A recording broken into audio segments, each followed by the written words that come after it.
Hey everyone, today on People Now, music producer Scooter Braun speaks out about the feud between him and Taylor Swift. Ray J fires back against his wife's accusations that he left her and their daughter stranded in Vegas over the weekend.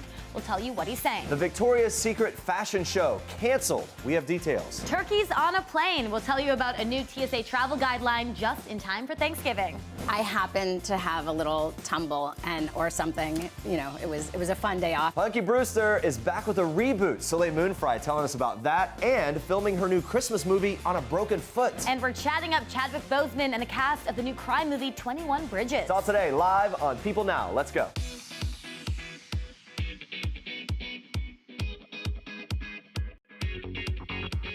Hey, good morning, everyone. Happy Friday. Here we go. Yes. Finally made it to the weekend. Any big plans?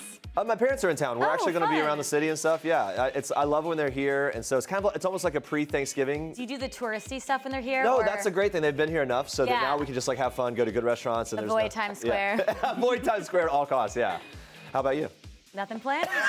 If anyone has any ideas, hit her up. Hit me up. All right, guys, we're going to start today with actually a very different note. It's a heartbreaking and pretty bizarre story as well. The family of retired Navy Chief Ronald Wayne White has been left heartbroken and confused after his body was discovered on the floor of his Texas apartment close to 3 years after he had died. White's mother, Doris Stevens, is struggling to come to terms with the mysterious death of her son, telling local channel WFAA she had not heard from him since 2016 and grew concerned when he didn't answer her phone call on his birthday in April 2017. She told the outlet, "I can't hardly cope with it, to be honest with you. I can't get past 3 years." The DeSoto Police Department confirms to People that White's body was found last week on the kitchen floor of his apartment by maintenance workers. They were looking to solve a water issue. Now, the medical examiner who arrived at the scene later determined that there were no signs of foul play and that it appeared that he had passed away over 2 years ago, but closer to 3. White would have been 51 at the time of his death. Stevens claimed that multiple police departments refused to pursue a missing person case because White was an adult who traveled often, but the DeSoto police dispute that claim, telling People they file a missing person case as soon as it's reported. Stevens also told WFAA that neither she nor White's adult children had any idea that the veteran, who was single after getting divorced nearly 20 years ago, had been living there. A spokesperson for his apartment complex told People that since White traveled a lot and all his bills and rent were paid automatically, his lease was auto-renewed. Also, since he did not have a full mailbox and there were no inquiries from family members, employers, or even concerned neighbors, a welfare check was not triggered. It's such a sad and bizarre story. We wish that family all the best. Now we move on to this. I'm at the Skyloft right now, as you can see, and I just don't understand how somebody can get stranded if we never left. We've been right here. Ray J setting the record straight on whether or not he left his pregnant wife, Princess Love, and their daughter, Melody Love, stranded in Las Vegas over the weekend. In a video posted to his Instagram on Thursday, Ray J revealed that Princess's claim is absolutely false. Ray J begins by addressing the media saying, "Let me explain something to y'all because I don't think y'all understand who I really am. I am my family. I love my family. I've dedicated my life to my family." He then addresses Princess's claims directly, saying, "To insinuate that I would do anything to harm my daughter is just sad."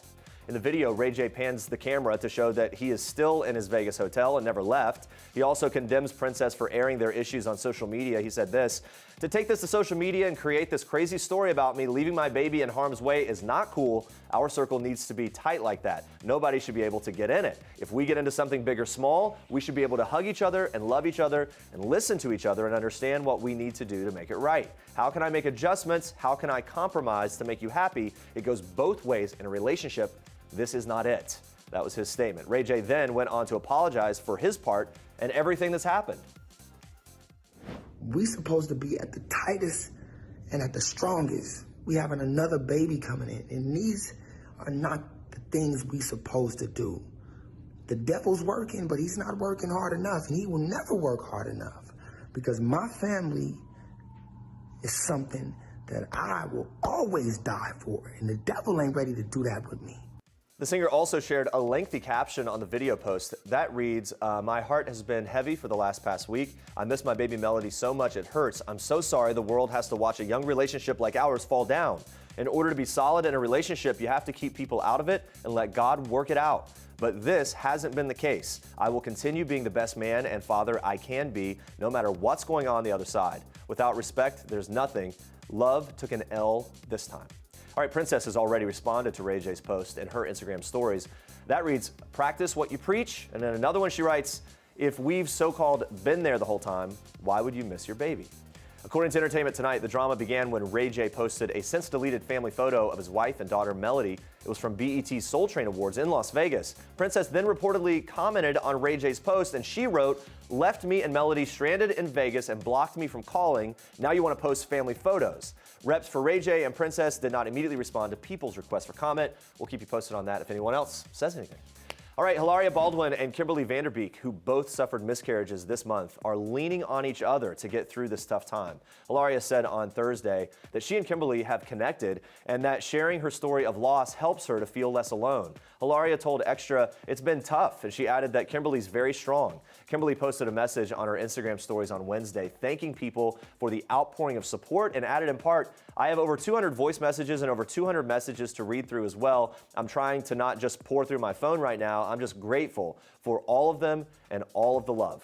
Kimberly has been updating fans on how she's doing after suffering her miscarriage last weekend, even revealing that she needed a blood transfusion as a result. Now, she says that she's trying to take it super easy and restore and rebuild her blood.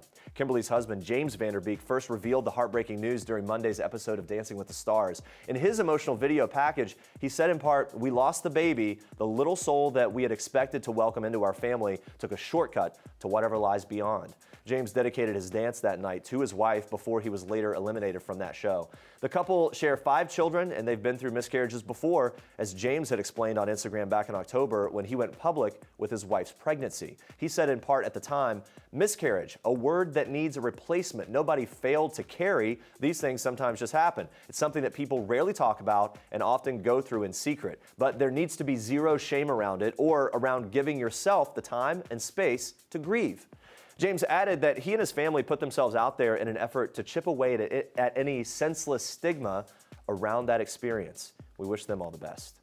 All right, this ongoing battle here with Scooter Braun and T-Swift. Scooter revealing on Instagram that he's received death threats amid his public feud with Taylor Swift. In a new lengthy message, he addresses Swift directly, saying in part, quote, since your public statement last week, there have been numerous death threats directed at my family. This morning, I spoke out publicly for the first time saying I wouldn't participate in a social media war. However, I came home tonight to find my wife had received a phone call threatening the safety of our children as well as other threats. Braun adds, quote, I won't go into the details of this past week. I've been at a loss. Thinking of my wife and children, my team and their families, I've gone through a range of emotions on how to deal with this. I write this now only after a deep breath and much reflection.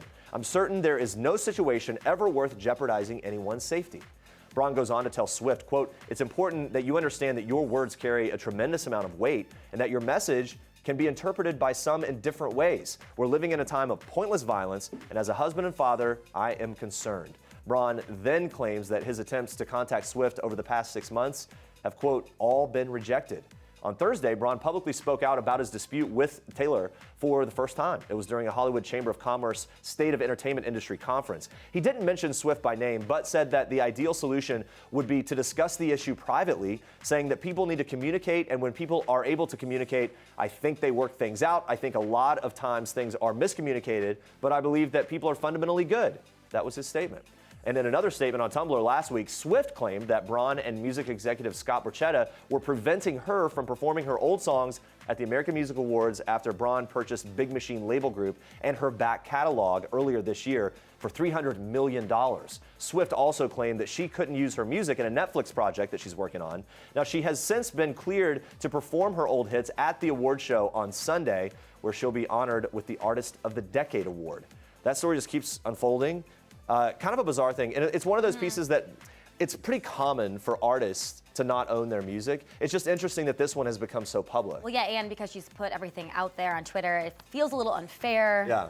but I guess we'll see. End of the day, I know we said it yesterday, but I'm glad she's going to be able to perform the old stuff on the American Music Awards. I'll be watching and like the little medley, whatever they do. All right, Thanksgiving, less than a week away. The TSA is letting people know what they can and cannot bring with them, food-wise anyway. We're going to give you all the details in just a bit, but first, we want to know how far you will be traveling for the holidays. Yes, so maybe everyone is traveling to you because you're hosting this year. Maybe you'll be taking full advantage of TSA's food policy because you have to fly to your destination. Maybe you're driving somewhere not too far away, or you might not have any plans at all for Thanksgiving. That's covered cool everything too. there with us. Vote in our People poll. Let us know your thoughts using the hashtag PeopleNow. We want to know, Jeremy. We want to know, and we're going to check in on the results a little later, see what you're thinking. But for now, Andrea, you've got more for us in Star Trek. Yes, we are kicking off Star Treks today with someone who can't wait to get into the Christmas spirit. Joe Giudice is excited for his daughter's upcoming holiday trip to Italy. On Thursday, Joe shared a sweet video showing off Christmas decorations with the caption, "Can't wait till my girls come back to show them Salerno during Christmas." In the video, he can be heard saying, "Look how pretty, girls. Wish you girls were here. I love you." And the decorations really make this town look very magical. Look at that. Wow. I know. Like, taking my breath away here. The Real Housewives of New Jersey star has been living in Italy since he was released from ICE custody in October while he awaits his deportation appeal. Teresa exclusively confirmed her daughter's holiday plans to People, saying this: "They've never spent Christmas in Italy before, so that'll be nice and different. And there's a lot of family there too, so it would be nice." However, Teresa was unsure whether she would be able to join her family abroad for the holidays, saying at the time, "It depends on my work schedule." The girls and Teresa recently returned from visiting Joe in Salerno for the first time since his ICE release. Earlier this week, the reality star said on Watch What Happens Live, she's not opposed to letting her 4 daughters move to Italy with their father. When asked by a fan if she would support their decision, she simply said, "Yes, of course." And speaking of the Giudice girls, it looks like Andy Cohen might have someone in mind for one of their future boyfriends. Well, kind of. During Wednesday's episode of Watch What Happens Live, guest bartender Caitlin McGee questioned Andy about who he thought his baby boy, 9-month-old Benjamin, could be set up with later in life. She said, "If your son, your precious baby boy, grew up to, happen to like women, is there a housewife that you would want him to be with?" His response? Watch. If age wasn't a factor. Here's about age. Well, like Teresa's youngest. Youngest. My youngest Adriana? is 10. Yeah. That's So maybe doable. there you go. Yeah. Set it up now. Yeah, very cute. Just matchmaking.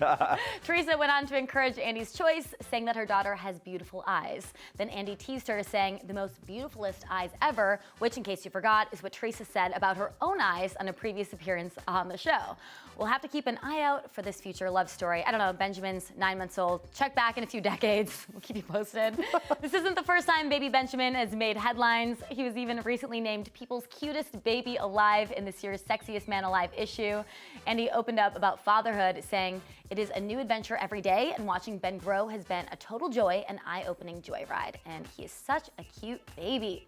All right, we have some more exciting baby news. Zach and Tori Roloff have welcomed a baby girl. A rep for the family confirms to People exclusively that Little People Big World couple welcomed their second child, Lila Ray, on Tuesday, November 19th.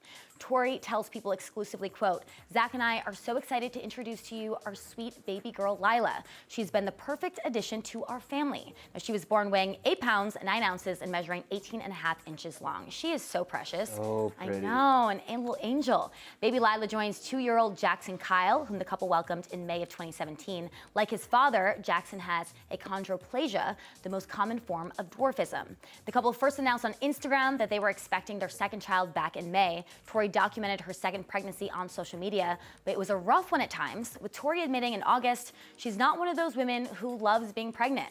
But Tori also says that she knows she is blessed. We are very happy for them. And those are your Star Treks for today. All right, stay with us. Hilarie Burton is speaking out about the sexual harassment allegations against the creator of One Tree Hill and whether or not she ever received an apology. Let's see what she says. Plus, catching up with the cast of 21 Bridges, including Chadwick Boseman. That's coming up in a bit. All right, it's the end of an era. The iconic and highly anticipated 2019 Victoria's Secret fashion show has been canceled. This is kind of shocking news, Jeremy. It is kind of big news. A lot of people talking about it. Women's Wear Daily first reported the news. Stuart B. Bergdorfer is the chief financial officer and executive vice president of L Brands. That's the parent company of Victoria's Secret.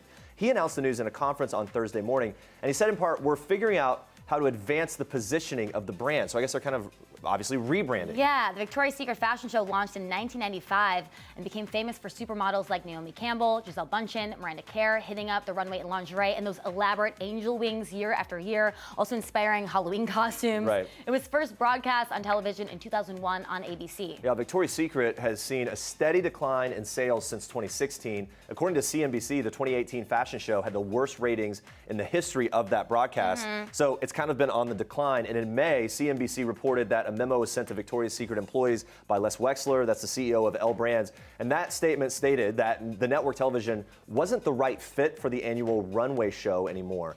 I think the perception is getting mixed reactions, right? Like, is this something for 2019? Is it something we want to keep Well, doing? and it's interesting because we follow along with a lot of these models, the Hadid sisters, Kendall Jenner, a lot of them are these big celebrities. And so it's kind of crazy that now they're not doing this show that a lot of them are known for. Well, and it becomes, in terms of their careers, one of the biggest things, yes, right? It's a highlight. Right, and to be in a Victoria's Secret Angel is a huge deal. So we'll see if they rebrand it in a way that maybe has less controversy attached. And they can still be a part of it. The brand's annual fashion show has also been at the center of controversy for not embracing models of all sizes and backgrounds on its runway. In 2018, former Chief Marketing Officer Ed Razek faced backlash after telling Vogue that the brand would not hire trans or curvy models for the annual fashion show, saying the show is a fantasy. This sparked a lot of outrage online, and rightfully so. Yeah, he apologized quickly after saying that, and he said, in part, to be clear, we absolutely would cast a transgender model for the show. He said, I admire and respect their journey to embrace who they really are. But kind of backpedaling there. Backpedaling, and then he then stepped down from the brand in August of last year, of 2018. Yeah, and in 2018, Victoria's Secret made an effort to expand diversity on the runway by casting 19 models of color, including Winnie Harlow, the first model with vitiligo to walk in the show.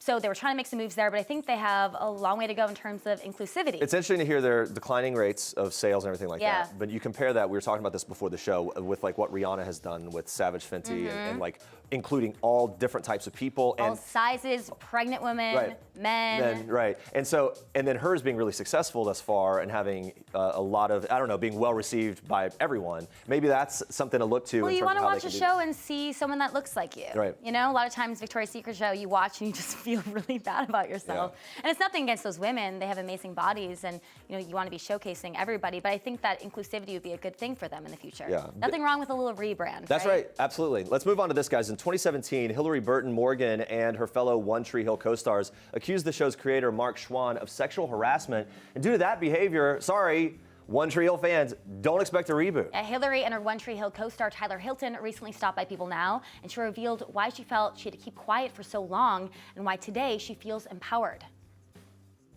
I kept quiet for a very, very long time because there was all this fear that not only would it jeopardize my career, but it would hurt the careers of anyone else. And it would destroy the fantasy for our fan base. There was a lot of pressure just to like shut up. But once we spoke out, being able to work together on other things where the fan base can still see us together, we all clearly love each other and we're able to play different roles now. Like, there's not a world where Peyton Sawyer and Chris Keller are just like, in love. So we made that work. Yeah. It's been empowering to take control of our narrative. Yeah. You know? Has anything about that process been surprising to you or unexpected? Yeah. Yeah, I mean, we still have never received an apology or a phone call from anybody who is in any position of power. No producers, no executives, not one single person has ever reached out to us. Which That's is shocking and really frustrating. It's not shocking. Yeah. It's not. So that's why when you find environments where you're treated respectfully and you are empowered, like Lifetime has been making television for women way before it was cool. Yeah. You know? And so to be a part of that family and to continue to work with them is wonderful. You know, they believe in pushing the boundaries of what the viewing public is going to accept. They take diversity and inclusion really seriously. And so, yeah, fun and games, we're selling Christmas, but there's a real wholesomeness to what they're making, and I'm really proud to be a part of their team. All right, the royal family is divided as new details about the rift between Prince William and Prince Harry emerge. What is going on here? Well, to give us all the details about that and everything royals are People's senior news editor, Aaron Hill, and our royal correspondent, Imogen Lloyd-Webber. Thank you both for being here. Of course. So let's start with this, Aaron. Sources telling us that there are so many reasons for this rift and what is kind of separating them. What have you learned? What has People learned? Yeah, we've heard from multiple insiders that the chill between the couples actually runs much deeper, than many outsiders knew. And one of the possible reasons for this is the departure of the Queen's longstanding private secretary, Christopher Geit, and how he provided this side channel and was able to smooth over any grievances between William and Harry's offices and Charles, with whom they're said to have a complex relationship with their father. So now with his absence, there's no one really to mediate. And so these kind of smaller grievances maybe become huge complex issues now without someone to really help. Right, that makes sense. It gives you a little more framing of what exactly is going on here. And let's talk about this, another big royal story this week, the news of Prince Andrew doing that BBC interview, sort of the fallout from that, including him pulling back from his official royal duties. What does this mean for the family? What does this mean for Andrew, Imogen? Yeah, so he won't perform any more public duties as a member of the royal family, but not much else will change at this time. It takes him out of the firing line, so... In terms of criticism, about Epstein and so forth. He's likely to retain his title as His Royal Highness the Duke of York and keep his place in line of succession, which is right behind Archie at the moment. Many family members in the line of succession are not working royals. For instance, Princess Anne's kids, they're not working royals. Beatrice and Eugenie, they don't have official roles within the monarchy, despite having causes that they champion, and their positions are not affected by Andrew's decision to withdraw from public life.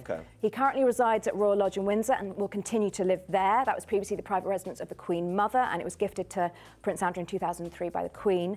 As for money, he's likely to still be supported by the Queen. So the Queen, the royal purse, from the Queen, right? Yeah. Okay. Queen Elizabeth and Prince Philip, they celebrated their 72nd wedding anniversary. Obviously a very big deal, especially for royal watchers. The adorable pictures here of the couple through the years. Aaron, how did they spend their anniversary this time? Yeah, huge milestone, but they happen to be apart for this anniversary. Philip's in Sandringham at the Queen's estate, which is over 100 miles away from London, which is where the Queen was on official duty. So she stays there during the week when she has at Buckingham Palace when she has duties in London. So they spent it apart, but I'm sure that they found a way to be in touch that day. How surprising is it that they spent it separated? Well, they've been married for 72 years. They're not going to be together every single one, and she is the Queen. Yeah, right. Maybe not such a big deal. She's still working at 93. Okay. That's how it goes. Yeah, she is. All right, they might have been miles apart, but the Queen did not let the opportunity to make a little joke about their anniversary pass. Imogen, talk about this moment for her. Yeah, Philip was clearly on her mind. So the Queen visited the Royal Institute of International Affairs to present an award to Sir David Attenborough and Julian Hector, head of the BBC Natural History Unit, for their work on the Blue Planet 2 series, and she was asked to sign the visitor's book. So she cheekily asked, "What's the date?" When she was told that it was November the 20th, she laughed and said, "Well, of course I know what the date is." But yes, as you say, they spent it apart. And Philip is currently at Wood Farm in Sandringham, which has been outfitted for a man his age. Right, okay. And since he's retired from public duty since 2017, he wouldn't be in London necessarily during the week. He's kind of more comfortable in Sandringham. All right, so from those royals to some others, turns out even what the royals do is in some way dictated by their kids, just like the rest of us. Kate Middleton had to actually cancel an outing with Prince William last minute. This was on Thursday. Aaron, give us the details about what happened. It's a rare occurrence, these last-minute cancellations.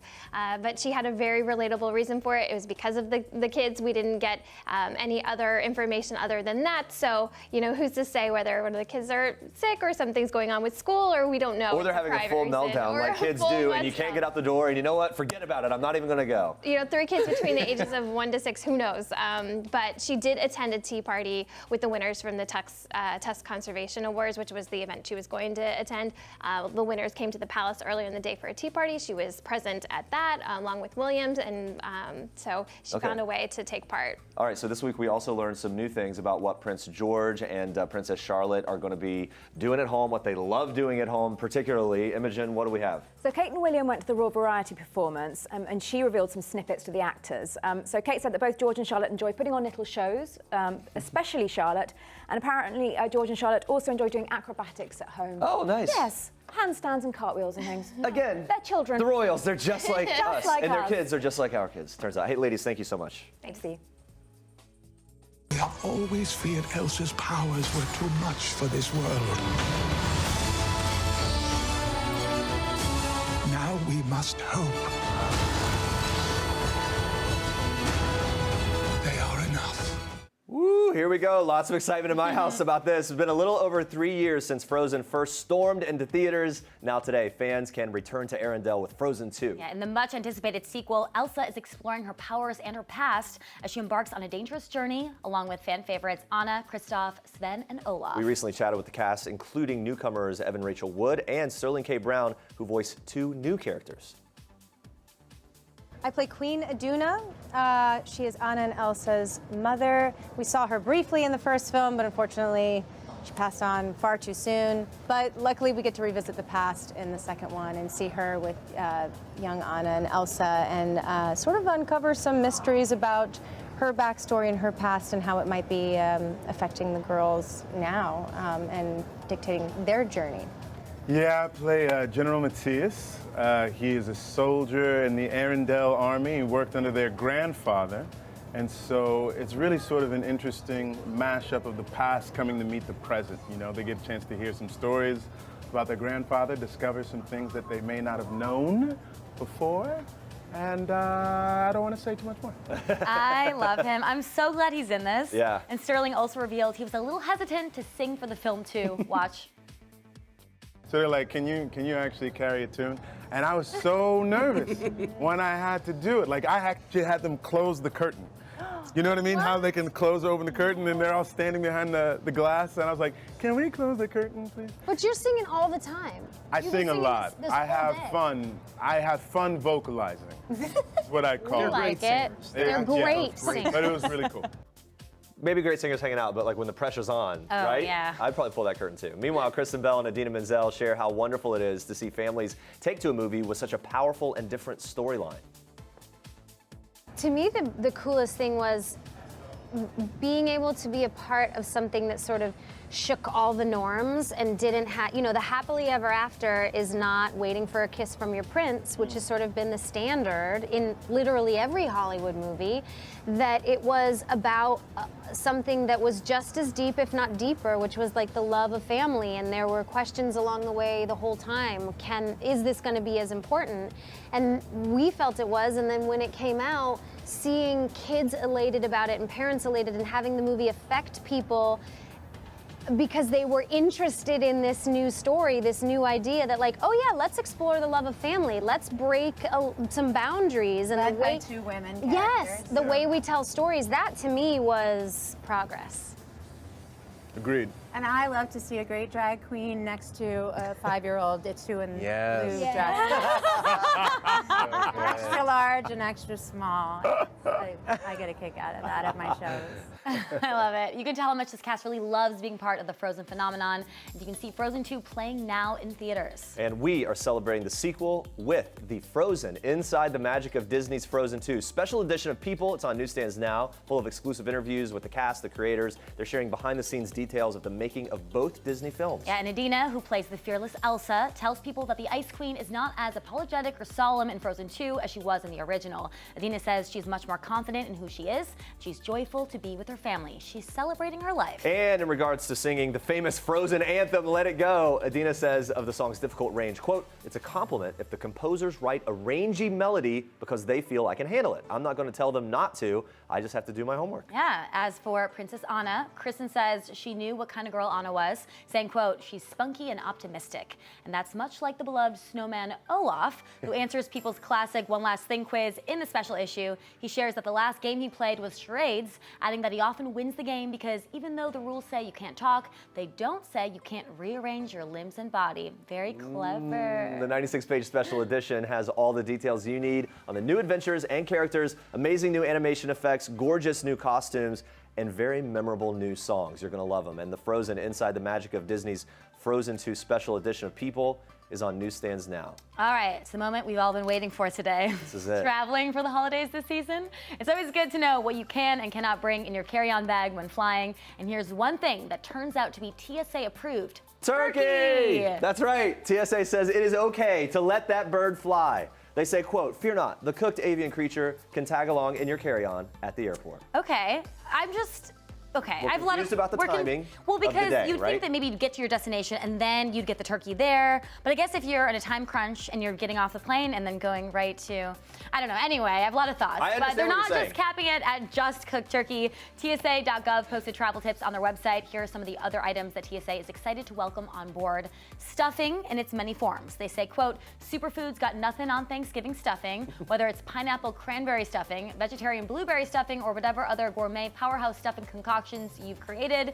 These are welcome guests in your carry-on bags. Pack it up and to grandma's house you go. They're clearly having some fun with this. Here's another one, cranberry sauce. TSA writing, quote, whether it's homemade, booyah, or straight from the superb aluminum can itself, cranberry sauce is good to go in your checked bags. Since this festive sauce would be subject to the 3-1-1 rule, make sure to pack it in your checked bag if it's over 3.4 ounces. No problem for me, I don't like it. Okay, I'm not a big fan either, but some people like it. But it's not Thanksgiving without booze, so where does TSA stand with that? They say, quote, thank goodness for Chardonnay. We know that you know about the 3-1-1 rule already, which means check your bottles in your checked bag. They said yo, so I just had to repeat it that way. Also, you can pack as many alcoholic beverages as you want as long as they contain less than 24% alcohol. However, passengers toting alcoholic beverages containing 24% to 70% alcohol can only bring a total of 5 liters of alcohol, and they should be in their original unopened packaging. The more you know. Yeah. There you go. TSA also has a guide on how to keep your food fresh with dry ice and other tips and tricks to flying with your food. Ooh, I like so that. if you're the chef of the family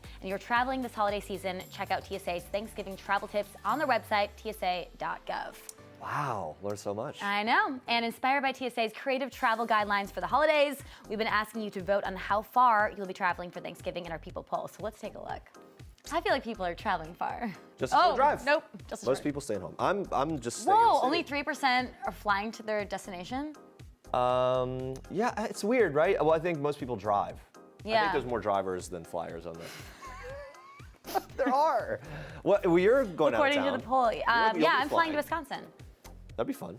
That'd be fun. A little family time. I love to see my families for the holidays. Yeah, me too. We were talking about this yesterday. Can we just say this? Yeah, we can. Because it seems like there's a lot of talk a lot of times around the holidays, like, oh, how do you survive with your family in the holidays?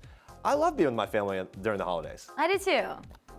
Yeah, I know. End of story. All No, right. I mean, sometimes there's drama. Not all, Of course, not all every- families are getting along. Right, but I'm saying, like, let's give a little love to the people who really do enjoy hanging with their fam for a couple of days and then get out of there. All right.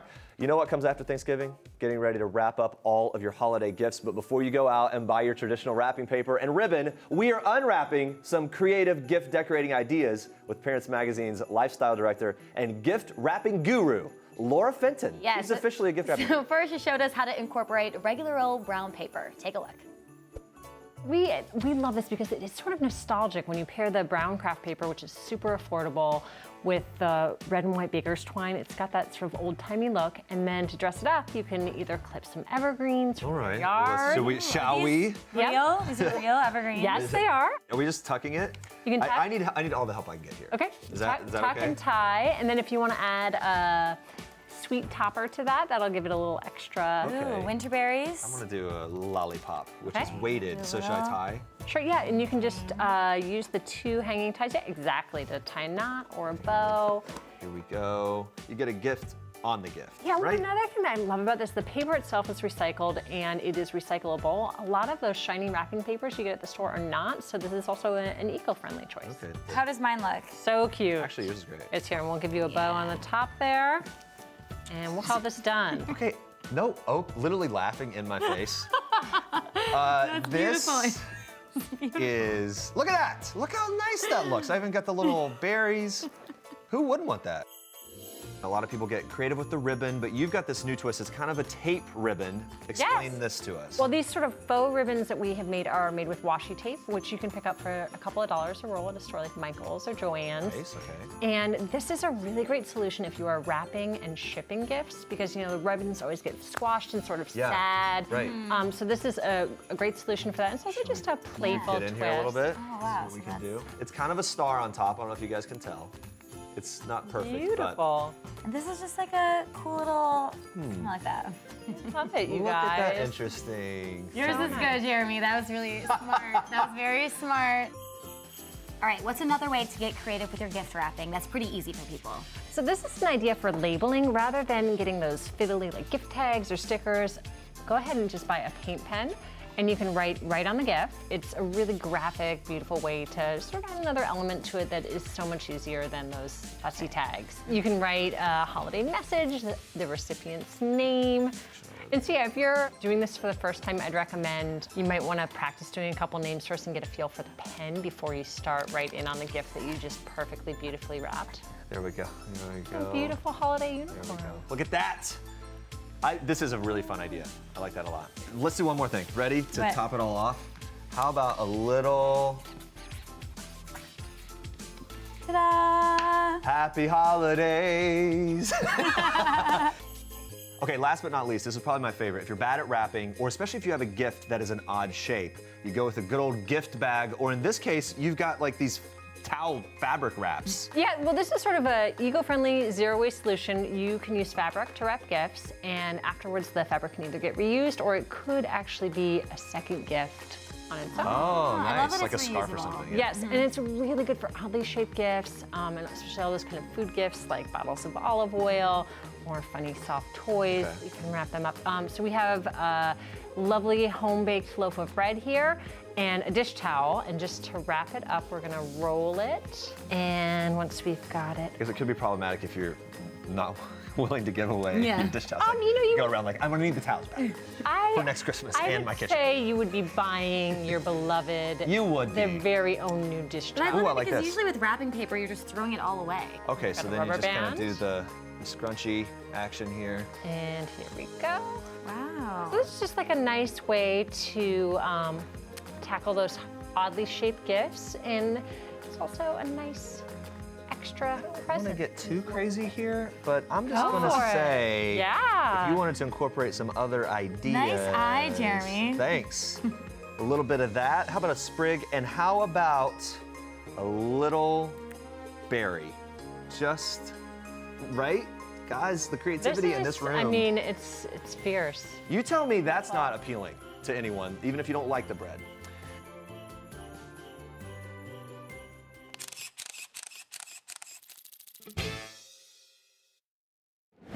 The entire room smells like cinnamon, huh? Cinnamon or Christmas? A very cinnamony Christmas. I got this for the top of the tree. Oh, wow, that's great. I ordered it online. I used to have one just like it when I was a kid. Who doesn't love a good Christmas movie, right? Soleil Moon Frye, she captured our hearts as the beloved Punky Brewster, and now she's at it again in a new heartfelt holiday movie called Staging Christmas. So Soleil recently stopped by, and we talked about the upcoming Punky Brewster reboot. Very excited for that. We talked about her close relationship with Demi Moore, her new film, and so much more. Plus, she tells us how she would rate her own Christmas decorating skills.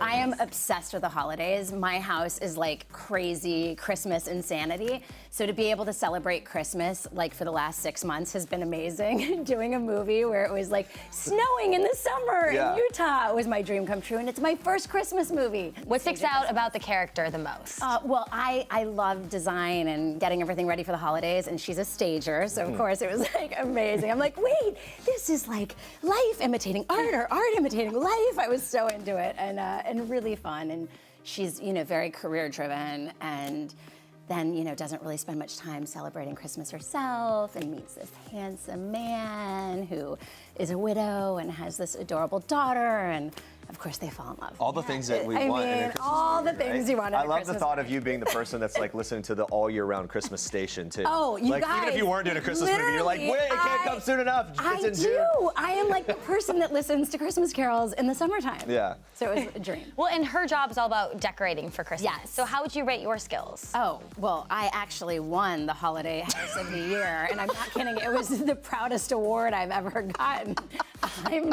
I'm not even kidding, you guys. My Christmas lights were that extraordinary. Wait, So you won on like your block? Like I won in our neighborhood. It was I had the plaque up in our home. Did you do the thing where you're like driving by the other homes? Like, oh yeah, I'm like the total judgmental Christmas girl. I'm like, oh, too many colors over there. Oh no, those reindeers don't stand.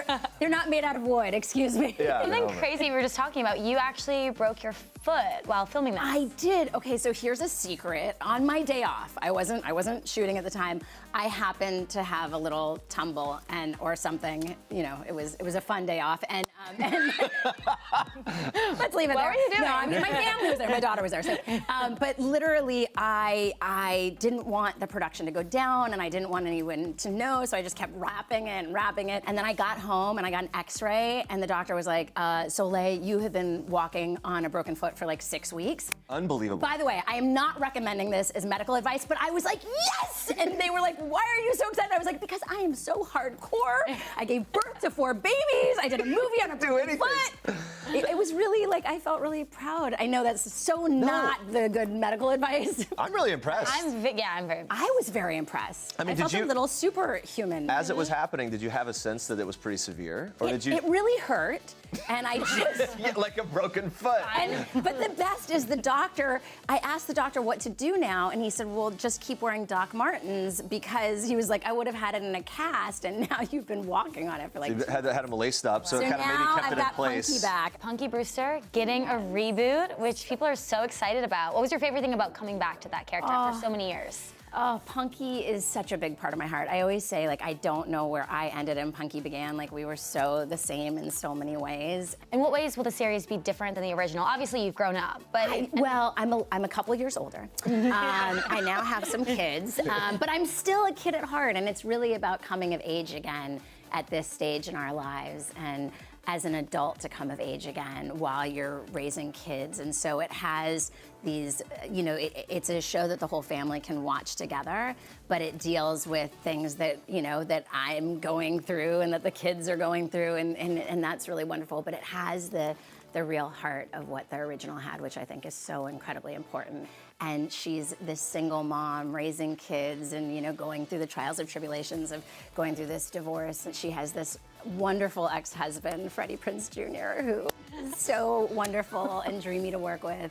You mentioned Freddie Prinze Jr. How involved were you in that selection? Because was it like, all right, here's my mustache? I have to say, I did have a list of people that I was very excited about the idea of working with. But it truly was like such a great coming together. What surprised you the most about him? Well, I had never known him. I knew Sarah Michelle Gellar because we had done a talk show together actually in New York when we were teens. It was like a tween talk show called Girl Talk. Don't even tell me you faked this entire thing. I'm never, ever going to take this jacket off. Oh my gosh. Where we just crushed out on boys the whole time. It was awesome. Like Freddie Prinze Jr. Right, exactly. And so he was so wonderful, but he has this calm about him and this depth that is just really amazing. And he's such a family man, and he cooks. I'm like, right, the cookbook, the whole thing. amazing. I'm like, you cook? What? Speaking of reboots, because it's the age of reboots, there's talk about a Proud Family reboot, There is right? talk about it. And so I know it was brought up that maybe Disney Plus was going to do it. That has not been confirmed yet, but do you know if it's confirmed? What do I know? Ah, you are glowing at the thought of that. Would that be something I am glowing at the thought of it. You'd be into it. I would be so into it. Zoe was such a fun character to play. Yeah. I have to remember the voice I did because I know it was a different voice, Okay. so that would be fun to like relearn that. Yoo-hoo! Marcus, I'm over here! Was there a certain thing that you would do to get into the voice? Do you remember? This is the thing. I'm like, I was trying to figure out the other day what voice was I was like, I'd really have to refigure out. But I just, whatever was different enough from mine. I loved like getting in there into the studio and just becoming something completely different. I was on your Instagram about a week ago. You posted a picture with Demi Moore. I love that you two have this wonderful friendship. And she was there for the birth of all of your kids? Yes, she has been there for the birth of all my kids, and she is such a force in my life. And she came the other night actually to the taping, and it was incredible because I was so nervous. And people don't realize, you know, I think a lot of assumptions is that like, you've done this for so long, why get? And I was so genuinely, without getting emotional, I was so genuinely excited and thrilled to be able to bring this show back and to step into this role that I love with all my heart. And so I had all that, you know, anxiety, and I was like, am I gonna pass out? You know, it was in front of a live audience, 200 people, and I was like, you know, am I gonna pass out? Am I gonna throw up? You know, it was just all the fear, you know, and she and my godmom were there, who were both in the birthing room, and we talked about fear beforehand, and I just gotta like let it all out. And it just calmed the nerves. It calmed like the teen brain that kind of says like, you're not good enough, you're not this, you know, all the things that we struggle with in our own insecurity. And she is such an incredible mirror for me in that way of friendship and being able to like allow me to let go of those fears. So she's been there for me through so many pivotal times in my life and continues to be, and I'm really grateful and humbled by that. Yeah, and she just released this very open and vulnerable book. I actually just got it. Oh, it's incredible. Yeah, and did you talk to her about, like, before she released it? Like, were you nervous about her? Because I'm not nervous about her at all. I mean, she is such a strong, powerful, brilliant, wonderful woman, and I think it's so incredible to be able to share one's truth.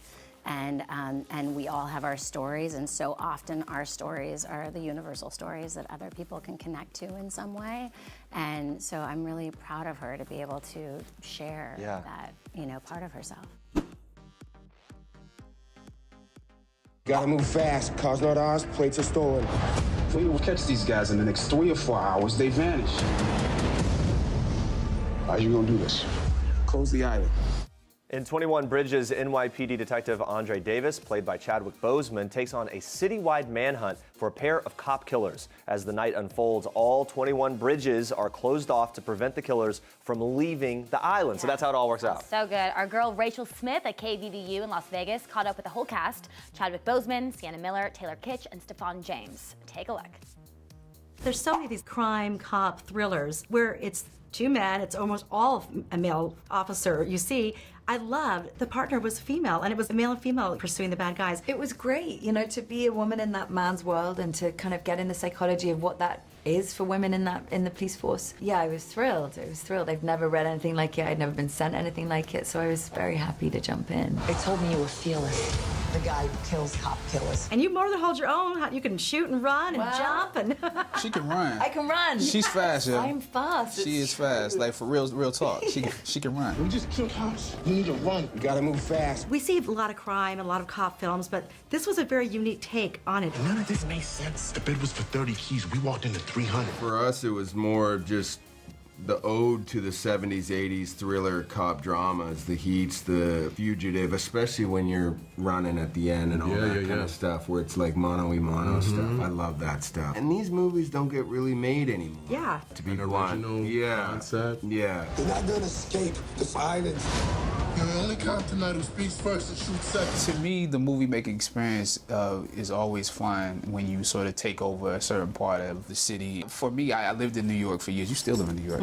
And so part of my training in my early auditioning, I'm walking through the subway doing scenes. I'm walking streets doing scenes. I'm imagining shooting a movie in New York. So it was great to actually be in the city, you know, doing that and enjoying that dream come true. Very far from Wakanda. Yeah. You know, I can't go back. At least asking you about the status on Black Panther 2. I can't tell you anything. I mean, it's being developed. So you'll get it soon enough. You're his partner who told you everything, so you can tell us later. Never. Can't wait to see this. 21 Bridges hits theaters today, so check it out. Coming up next week, we are joined live by Abigail Spencer, who stars in the new Hulu series. It's called Reprisal. Plus, Julie Bowen is giving us hints on how Modern Family will end. Thanks for watching. For now, we leave you with one last thing from Wayne Brady. Have a Bye. good weekend.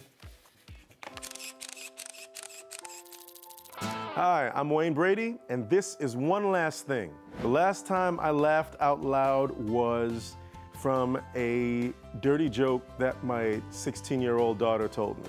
And the best part about it was she didn't know that it was a dirty joke. She heard it from someone else, and she was just telling me a joke. And I laughed at the fact that my little girl had made her first dirty joke in front of Dad. And then she was mortified.